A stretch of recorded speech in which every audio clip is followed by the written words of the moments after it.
Yo, what is going on? Jason Capital here, and welcome to Where to Go.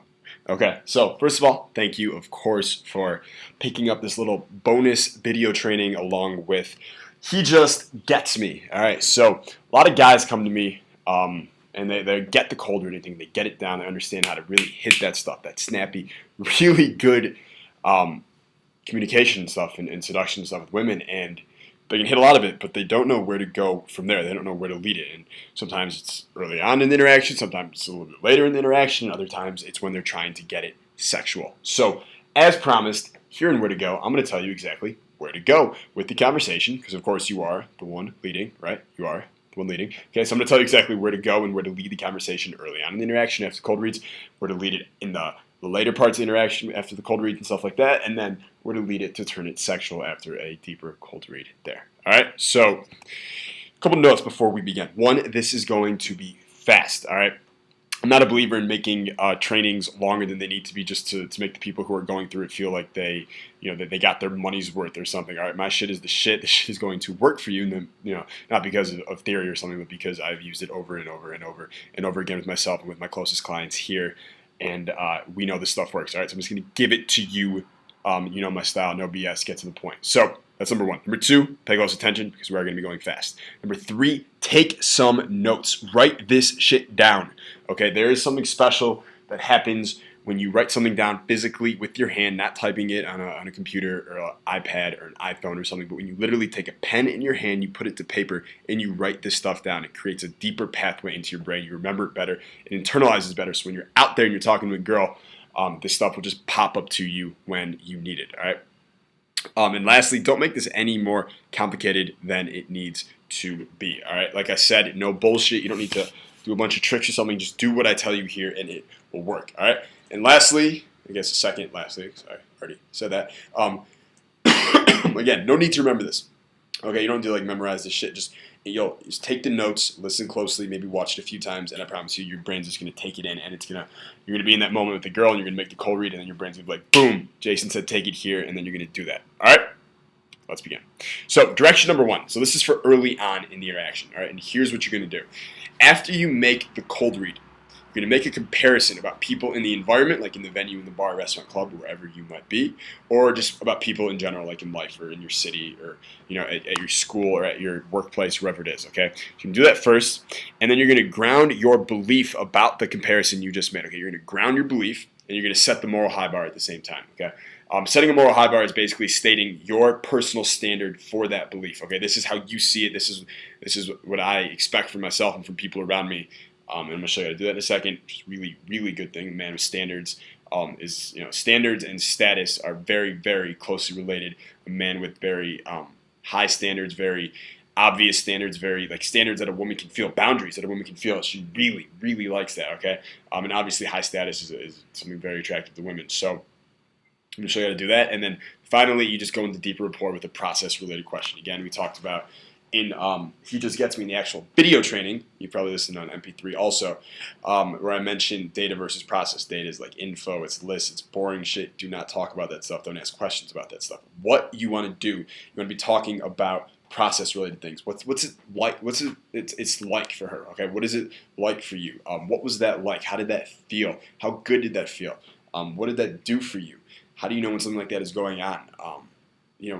You want to get her talking about emotions and experiences, not facts. All right, and finally, example for how you will do this. All right, so I'm going to say this, I'm going to say what I just did, and then we're going to move on to the next one. So, cold read I use all the time early on in interaction. It's a snap cold read, as I'll say, you're not a bullshitter, are you? Okay, so we'll talk about it for a second, and then here's where I take it. I say, look around this room right now. And as I say that, a lot of times I'll stand next to her on the side. So now it's like us kind of looking out at the world together. It's a little subtle thing, but I'll do that a lot because I'm slick. So I'll stand next to her and I'll say, look around at all these people here. 95, maybe 97% of the conversations going on here are just total fucking bullshit. Other people just telling other people what they want to hear, telling other people what they think they want to hear, or saying things that they think will make will impress the other person. It's just such bullshit. It's such a waste of time. Life is just too short for that kind of conversation. Like, I just don't put up with that. Like, if I'm talking to someone and I get the feeling that they're just not even present, there's total bullshit, or there's a little bit of bullshit, I'll stop talking to them at the moment and just say, listen, I gotta go. Life's too short. And I'll walk away. You know what I mean? And then we'll talk about that for a second. And then I'll say something like, when's the last time you were in a situation where you were thinking to yourself, I could hold back here and maybe protect someone's feelings or something, or I could just let loose and just let it out and just fully express what I'm feeling right now. And you were like, fuck it. And then you went for it and you said it. When's the last time you did something like that? And then she'll answer, right? And then I'll ask her, how did that feel? How good did that feel for you? And we'll talk about that and we'll connect on that emotion and all that shit, right? So I make the snap, cold read, right? And then I make the comparison. You heard me do that. I said, look around all the people in this room. I'm making a comparison. So many of these people are here. I'm comparing them to how I roll, right? So I compare them. And then I ground my belief and I set the moral high bar. And I said, listen, if like me personally, if I'm ever talking to someone and I get the feeling that they're bullshitting me and they're not real and they're not present, it's just a waste of my time, I'll literally stop talking to them in that moment, and I'll just be like, listen, sorry, bro, life's too short. And I'll walk away. That is me saying the moral high bar. That is my personal moral. That is my standard, right? And then finally, from there, I talk about that for a second, and then I go into a deeper rapport process question, right? So deeper rapport, when you start talking process, emotions, experiences, memories, childhood memories, shit like that, that's just deeper rapport in general. You share stories back and forth, and you really connect. So, me asking that question, that's just a really good deep rapport question. You guys can steal that if you want, whatever. But just, when's the last time because it's kind of related to the bullshitter thing. When you just let it out, you just let loose. How good did that feel? Okay? Let's move on. So, direction number 2, you can take it. This is a little bit later on in the interaction, right? So, you're going to want to make the cold read, right? And then you share your take on it, on what it means to you, whatever cold read you just made. And then you're going to qualify and challenge her. Again, you remember from He Just Gets Me. I threw that in there just because I wanted you motherfuckers to remember it, right? You guys got to remember this, right? Qualify and challenge, right? Qualify and then challenge. Qualify and then you challenge her, all right? So your take on it, we qualify and then we challenge her, and then we play the questions game. You guys know the questions game is one of my go-to things if you read my field reports. Later on in the connection phase, it's just such a fun game to play with people. You really get to know them the first time and everything. So cold read might be, you get this really ferocious look when you're like listening to someone. It's like kind of hot and it's like kind of disturbing all at the same time. So that's the cold read. And then I'll talk about it and I'll say, and then, okay, so that's my take, that's my cold read, and then I'll share my take on it. So I'll say, I'm just kidding. But it's like literally ridiculous how so many people today have such short attention spans. They're so fucking dumb. They literally, no one even pays attention anymore. No one can even listen to anyone else anymore because they're so stuck in their head and they're so insecure. It's ridiculous. You know what I mean? And we'll connect on that. That's my take on it. And then I'm going to qualify and I'm going to challenge her before the questions game. So I'll say, you know what? You seem somewhat fun and actually kind of cool. You might be fun to play this with. I'm curious. Have you ever played the questions game before? Okay. And then, by that point, she's qualified, but she's been challenged at the same time. And I qualified her by saying, you're somewhat fun, you're somewhat cool, you might be fun to play. That's qualifying, but because none of it is a full commitment to her being fun, none of it is a full commitment to her being cool, and none of it is a full commitment that I want to play with her. I'm challenging her, right? I'm still leaving her that space of validation. There's still a challenge there, right? I'm saying, you might be fun to play this with. You ever played the questions game? Notice when you ask that question, you're not saying, let's play the questions game. You're saying, have you ever played? Just going to answer, blah, blah, blah, and then you can go into the questions game from there really easily. And if you've read my field reports, then you know where the question game leads. All right. So, final direction, number 3.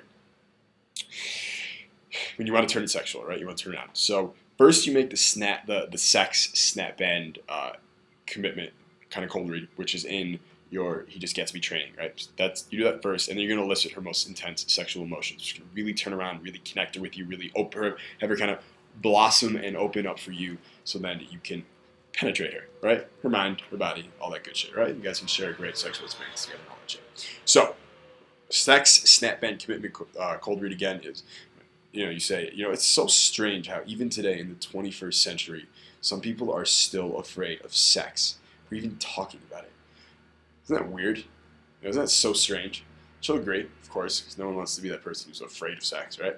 And that, very important that I put some people are still afraid of sex first, as opposed to saying some people are afraid of talking about it. Because some people are afraid of talking about it, and they're delusional enough to think that's normal, right? So I'll put that first, right? That's the primacy effect. I'll say some people are still afraid of sex or even talking about it.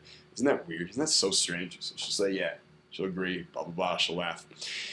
Now, here's where it gets a little bit, well, it's still easy. I was going to say cloudy. It doesn't get cloudy. It's still very simple. This shit is awesome. So, you're make her commit to that. And then if you're a straight pimp, all right, you've been doing this for a while, you got game, you're calibrated, you can read facial expressions, body language, you know what you're doing, you're going to do this first one. If you're not quite there yet, if you're a pimp in training, then you're going to go the second round. So let's cover the first one first. So, straight pimps, all my straight pimps out there. You're going to say to her, you're going to do the commitment thing, and then you're going to say, what do you like most about sex? Okay. The reason I say that this way is for a straight pimp is because after you've had a lot of experiences and reference experiences, you've been through this shit a lot. You know you can just talk about whatever the fuck you want whenever you want to talk about it, as long as it's congruent. It's got that masculine intent and masculine spontaneity and masculine passion and masculine spark and all that good shit behind it. So you just you say, isn't it weird? People don't want to talk about sex and they're afraid of it. Isn't it fucking weird? Yeah, I know it totally is. I'm curious. What do you like most about sex? Okay. I'm just gonna answer for you. She's gonna tell you. She gives you a short answer. Fucking own her. Tell her to go deeper into detail because we're sharing here. All right. Don't be weird. Open up. Tell me the truth. What do you like most about sex? She'll tell you. And now this is the 3-step process. So that's number one. What do you like most about sex? The second question you're gonna ask is, what's something? So she's gonna say basically, and when you answer that question, because I've asked it many times, she's gonna say almost always either. She likes it when it's really deep connecting, and the eye contact is there, and it's lots of skin on skin and stuff like that, and it's just like really deep. So that's a lot of girls will say that, and a lot of other girls will say when it's just really intense and rough and animalistic and raw, and we're both lost in the moment together, and it's just so physical, and it's awesome like that. Okay, so you're gonna get one or the other. So either way, you're gonna ask her, what's something that you and this guy might be doing that would make you think to yourself like, damn. This is really deep connecting sex. Or if she had said she really likes, she likes the intense part, the physical, the animalistic, the raw, the dominant part of it, then you're going to say, what's something you and this guy might be doing that make you think, damn, like this is really intense, physical, animalistic sex. Okay? Now in the part where it says deep connecting and intense, you're going to want to replace those words with whatever words she uses to describe, because those are her trigger words, those are her trans words. Okay? It's really fucking simple. Just whatever she says, just use those words. Whatever she says to describe it, use those words when you're asking that question. Okay, so it's what do you like most about it, and what's something that you and this guy might be doing that would make you think to yourself, damn, this is really whatever she said type of sex. Okay? Then finally, at this point, she's getting really turned on going into these experiences, because for her to explain this to you, she has to go into those emotions and retrieve them and feel them. So she's going to be getting really turned on. And finally, you're going to say, what do you get? How does it feel when you and this guy are doing her answer from the second question, which I put as Y, and you're thinking to yourself, damn, this sex is totally X. And X stands for, of course, her answer to the first question. So your answer to the first question is X, your answer to the second question is Y, and you're going to say, what do you get? How does it feel when you and this guy are doing the thing, whatever specific thing she described that to her is really intense sex, or to her is really deep connecting sex. So maybe she said really intense sex, and she said when the guy is just fucking me uncontrollably from behind. He's got his hands wrapped around my hair, and he's pulling on my hair, and he's fucking biting into my neck as he just pounds me from behind. And I just get lost in the moment, and that's just really, I love that, right? So if that's what she said, then you'd say, what do you get? How does it feel when you and this guy are fucking, and he's just pounding you from behind, and he's just, he's losing all control, and you're losing all control, and he's got his hand wrapped around, your ponytail, and you can feel his breathing on your neck as he's biting into to the nape of your neck, and he's just pounding you. What is that like? How does that feel? How does that feel to you?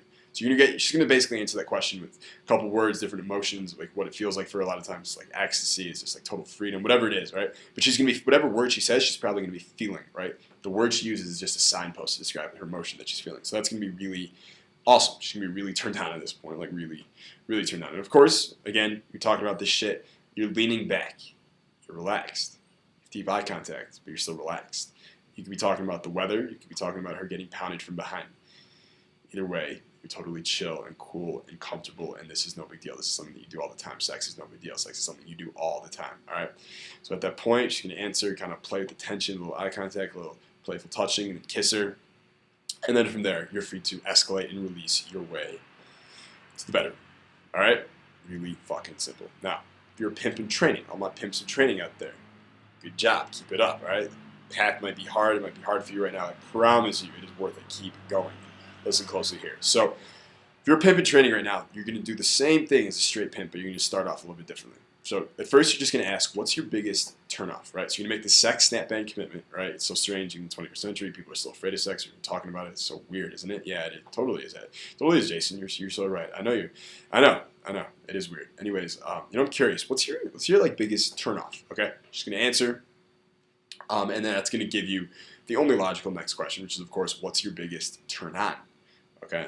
She answers, and at that point, she's answered a couple questions for you. So you're going to want to share a little bit. You're going to invest a little bit yourself there. So after that, again, you're still chill, laying back, you're relaxed, you're the man, you're dominant, you're cool. All right. Then you're going to share a sexual story yourself, okay, and not one that you're not going to tell it like you tell it to your boys, but you're going to just you're going to describe it sensually, right? Because you're not a horny guy, you're a sexual guy. You're going to describe some sexual story. You're just going to match hers. If she said what her biggest turn on is, you might share some memory you have about something that happened with some girl when you were just she super turned you on. Maybe you guys were at a club and you just like danced for hours straight, grinding on top of each other, and you both kept teasing each other and looking into each other's eyes and almost kissing and pushing each other away just for hours, and you literally just had to literally almost the end of the night, just had to like pick her up, throw her over your shoulder, and take her home and fuck her because you were both just so turned on. So maybe you share that story, right? I mean, preferably it's a story of your own. Lying is a very blurry line that I'm not going to share my beliefs on. It's relevant, right? But share a sexual story yourself, preferably of your own, because it's going to come off a lot better. And then just go straight into the shit from above. So you invest a little bit, you share your sexual story from above, and then you go, you guys have been talking about this shit, so it's only logical you're going to say, what do you like most about sex? Okay, and then what's something you and this guy might be doing that make you think this, and then what do you do? What do you get? Excuse me. How does it feel when you and this guy are doing Y, and you're thinking to yourself, damn, this is really X, and you're good to go. Okay, so that concludes where to go. I told you guys, shit was going to be fast, but it was going to be good as fuck. So I hope you got a ton out of it. If you have any questions, as usual, hit us up, Jason Capital Help Desk at gmail.com. I'm out of here. Peace.